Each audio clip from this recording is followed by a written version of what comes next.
να μιλάει για έναν άνθρωπο καλό. Ζήσε έναν κόσμο που είναι κακός. Ζήσε έναν κόσμο με κακία, μέσα του φωνάζει.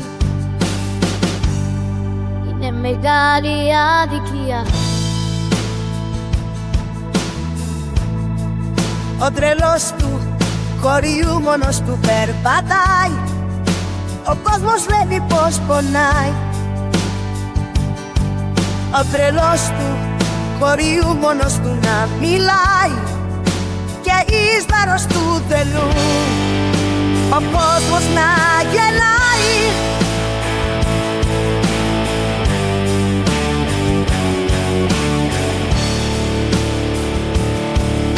Κανείς δεν ακούει πως κάτι θέλει να πει.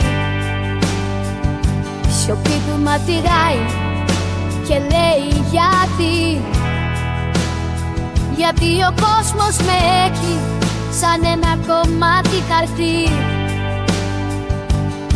Γιατί ο κόσμος δεν με αγαπάει και με μισεί.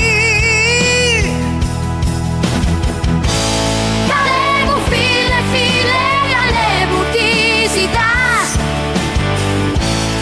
Έναν κόσμο που έχει μέσα του τα κοιλιά. Ο πόνος σου να γίνεται φως στο σκοτάδι. Σ' έναν κόσμο που είναι γεμάτος αδικία.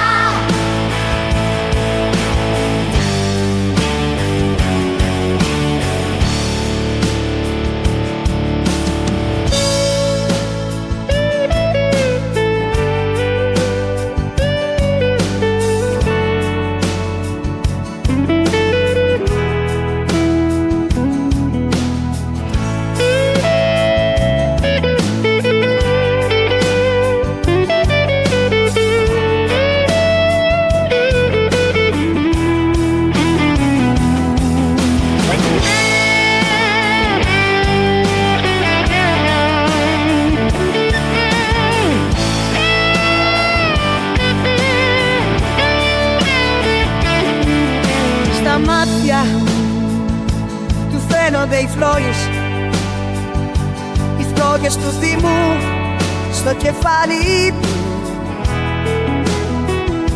Ακούει της μάνας το σπαραγμό και του συχνάνε μνήμες από τον πρώτο φυλασμό.